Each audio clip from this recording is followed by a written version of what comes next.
जय श्री कृष्णा। राधे राधे। आइए सुनते हैं बैसाख पूर्णिमा व्रत कथा। बैसाख पूर्णिमा का यह पावन तिथि हिंदू धर्म में विशेष महत्व रखता है। इस व्रत को धन और संतानदायक माना गया है। जो भी श्रद्धालु पूरे विधि विधान के साथ बैसाख पूर्णिमा का व्रत रखता है, उसकी सभी मनोकामनाएं भगवान विष्णु पूरा करते हैं।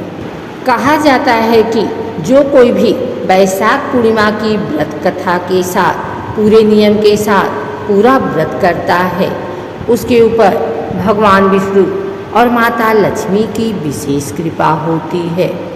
आइए सुनते हैं बैसाख पूर्णिमा की यह कथा। एक बार द्वापर युग के समय माता यशोदा भगवान श्री कृष्ण से पूछती हैं कि आप संसार के पालन करता हो, मुझे ऐसा कोई उपाय बताओ जिससे मृत्यु लोक में किसी भी स्त्री को विधवा होने का भय न हो और न ही उसे निसंतान होने का दुख रहे। तब भगवान श्री कृष्ण ने अपनी माँ से कहा कि मैं आपको एक ऐसे ही व्रत के बारे में विस्तार से बताता हूँ। सौभाग्य प्राप्ति के लिए हर महिला को 32 पूर्णमासी तक इस पावन व्रत को करना चाहिए। इससे संतान और सौभाग्य की रक्षा होती है। कांतिका नामक नगर में राजा चंद्रहास्य राज करता था। उसके नगर में एक धनेश्वर नामक ब्राह्मण भी अपनी पत्नी सुशीला के साथ रहता था। इनके घर में किसी प्रकार के धन संपत्ति की कोई कमी नहीं थी, लेकिन ब्राह्मण की कोई संतान न थी, जिसके कारण दोनों पति पत्नी बहुत दुखी रहते थे। एक बार उस नगर में एक साधु आया जो सभी घरों से भिक्षा मांगकर गंगा नदी के किनारे भोजन कर जीवन यापन करता था। लेकिन वह साधु धनेश्वर के घर भिक्षा मांगने नहीं जाता था। यह देखकर सुशीला और धनेश्वर बहुत दुखी हुए और जाकर उस साधु से पूछे कि आप सभी घरों से भिक्षा लेते हो, लेकिन हमारे घर नहीं, ऐसा क्यों साधु महाराज? तब साधु ने कहा कि तुम निसंतान हो और ऐसे घर से भिक्षा लेना पतितों के अन्न के समान होता है। मैं पाप का भागीदार नहीं बनना चाहता, इसलिए तुम्हारे घर से भिक्षा नहीं लेता हूँ। यह सुन धनेश्वर बहुत दुखी हुआ और साधु से पूछता है कि ऐसा कोई उपाय बताएं जिससे मुझे भी संतान सुख की प्राप्ति हो। तब साधु ने उस दंपत्ति को 16 दिन तक माँ चंडी के पूजन का सलाह दिया, जिसके बाद धनेश्वर और उसकी पत्नी ने ऐसा ही किया। दंपत्ति की आराधना से प्रसन्न होकर माँ काली प्रकट हुई और सुशीला को गर्भवती होने का वरदान दिया और कहा कि प्रत्येक पूर्णिमा को दीपक जलाए। ऐसे ही सभी पूर्णिमा को दीपक की संख्या बढ़ाती जाना जब तक 32 दीपक ना हो जाए। माता के आशीर्वाद के फलस्वरूप सुशीला गर्भवती हुई। काली माता के कहे अनुसार वह दीपक जलाती रही। माँ काली के कृपा और आशीर्वाद से दंपति के घर एक पुत्र ने जन्म लिया, जिसका नाम धनेश्वर और सुशीला ने देवदास रखा। देवदास जब बड़ा हुआ तो धनेश्वर ने उसे विद्या ग्रहण करने के लिए काशी भेजा। काशी में देवदास के साथ एक अजीब दुर्घटना घटी, जिसके कारण धोखे से देवदास का विवाह हो गया। जब देवदास ने बताया कि वह अल्पायु में है, फिर भी उसका विवाह जबरदस्ती करवा दिया गया। कुछ समय बाद जब काल देवदास के प्राण लेने आया तो काल देवदास का प्राण नहीं ले पाया। तब काल ने यमराज से कहा कि वह देवदास के प्राण लेने में असमर्थ है। जिसके पश्चात यमराज ने इसके पीछे का कारण जानने के लिए भगवान शिव और माता पार्वती के पास गए। तब माँ पार्वती ने माता काली के वरदान के वृतांत को सुनाया और कहा कि ब्राह्मण दंपत्ति ने पूर्णिमा का व्रत रखा था, इसलिए काल देवदास का कुछ नहीं बिगाड़ पाया।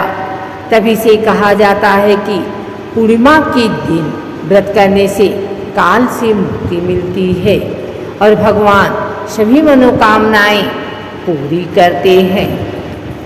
आइए सुनते हैं पूर्णिमा व्रत पूजन विधि महत्व। हर महीने की शुक्ल पक्ष तिथि को पूर्णिमा के रूप में मनाया जाता है। हिंदू पंचांग के अनुसार शुक्ल पक्ष की अंतिम तिथि 15वीं को होती है, जो पूर्णिमा कहलाती है। इस दिन आकाश में चंद्रमा पूर्ण रूप से दिखाई देता है। हिंदू धर्म में पूर्णिमा तिथि को बहुत महत्वपूर्ण माना जाता है। पूर्णिमा के दिन चंद्रमा पक्षबली होकर बहुत बलवान हो जाता है। पौराणिक धर्म ग्रंथों में बताया गया है कि चंद्रमा को पूर्णिमा तिथि सबसे अधिक प्रिय होती है। पूर्णिमा के दिन पूजा पाठ, दान और किसी पवित्र नदी में स्नान करना बहुत ही शुभकारी माना जाता है। वैशाख माघ शुक्ल पक्ष पूर्णिमा के दिन किसी भी तीर्थ स्थल पर जाकर स्नान और दान करने से शुभ फल की प्राप्ति होती है। हमारे धर्मशास्त्रों में बताया गया है कि पूर्णिमा तिथि को किसी पवित्र नदी में स्नान करना शुभ होता है। अगर आप किसी नदी में स्नान नहीं कर सकते हैं तो अपने नहाने के पानी में थोड़ा सा गंगा जल मिलाकर घर पर भी स्नान कर सकते हैं। पूर्णिमा तिथि पर पितृ तर्पण करना भी बहुत शुभ माना जाता है। पूर्णिमा के दिन प्रातःकाल स्नान करने के पश्चात संकल्प लेकर पूरे विधि से चंद्रदेव की पूजा अर्चना करें। चंद्रमा की पूजा करते समय इन मंत्रों का करें जाप। ओम सोम सोमाय नमः। भगवान शिव को चंद्रमा अत्यंत प्रिय है। चंद्रमा भगवान शिव की जटाओं में विराजमान रहते हैं, इसीलिए पूर्णिमा के दिन चंद्रमा की पूजा के साथ साथ भगवान शिव की पूजा करने से मनचाहे फलों की प्राप्ति होती है। चंद्रमा एक स्त्री प्रधान ग्रह है, इसलिए इसे माँ पार्वती का प्रतीक भी माना जाता है। अगर आप पूर्णिमा तिथि के दिन भगवान शिव के साथ साथ माँ पार्वती और संपूर्ण शिव परिवार की पूजा करते हैं तो इससे आपको सभी मनोकामनाएं पूरी हो जाती हैं। पूर्णिमा व्रत में यज्ञ और अन्य मांगलिक कार्य जैसे विवाह, देव प्रतिष्ठा आदि करना बहुत ही शुभ होता है। भगवान शिव की पूजा और अन्य धार्मिक कार्यों को करने के लिए पूर्णिमा तिथि को शुभ माना गया है। पौराणिक कथा के अनुसार पूर्णिमा तिथि के दिन राहु ग्रह का जन्म हुआ था। माघ, कार्तिक, ज्येष्ठ और आषाढ़ मास में आने वाली पूर्णिमा को बहुत महत्वपूर्ण माना जाता है। इस दिन दान करने से सभी मनोकामनाओं की पूर्ति होती है। अगर आप समस्त पूर्णिमा का व्रत नहीं कर सकते हैं तो कार्तिक और वैशाख शुक्ल पूर्णिमा का व्रत अवश्य करें। पूर्णिमा व्रत के लाभ: अगर आप मानसिक कष्टों से मुक्ति पाना चाहते हैं तो पूर्णिमा का व्रत अवश्य करें। पूर्णिमा व्रत करने से पारिवारिक कलह और अशांति दूर हो जाती है।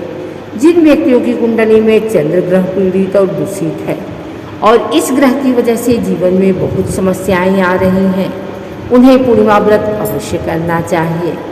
पूर्णिमा के दिन शिवलिंग पर शहद, कच्चा दूध, बेलपत्र, शमी पत्र अर्पित करने से भगवान शिव की कृपा प्राप्त होती है और सभी प्रकार की बीमारियों से भी मुक्ति मिलती है।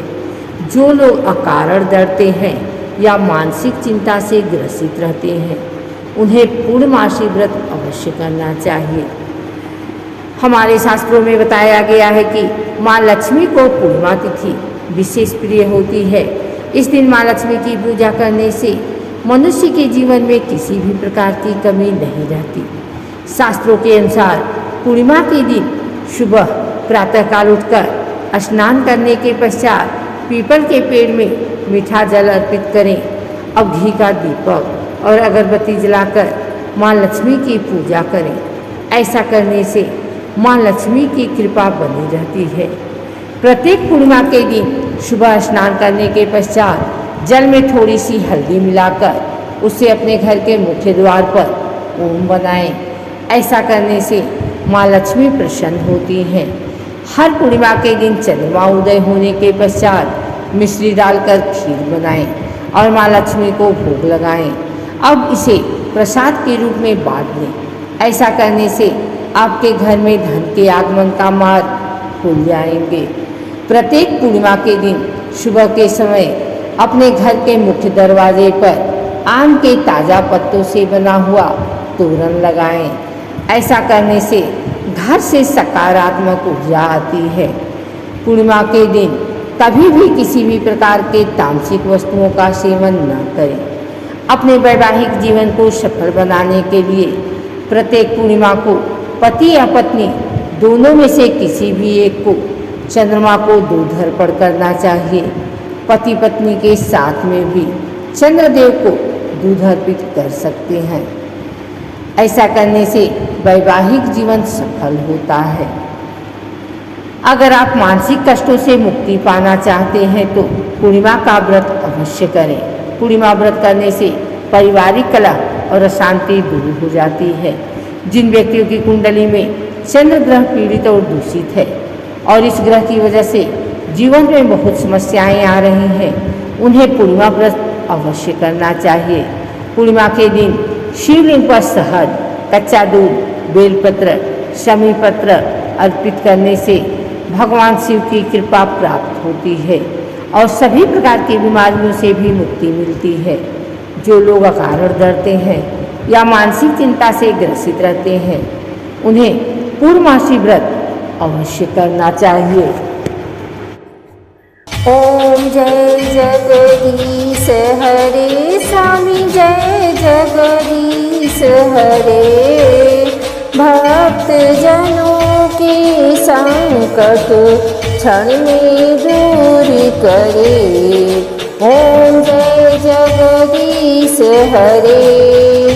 जो ध्यावे फल पावे दुख बिन से मन का। सुख संपत्ति घर आवे कष्ट मिटे तन का। ओम जय जगदीश हरे। मात पिता तुम मेरे शरण गहूँ मैं किसकी। तुम बिनु और न दूजा आस करूँ जिसकी। ओम जय जगदीश हरे। तुम पूर्ण परमात्मा तुम अंतर्यामी।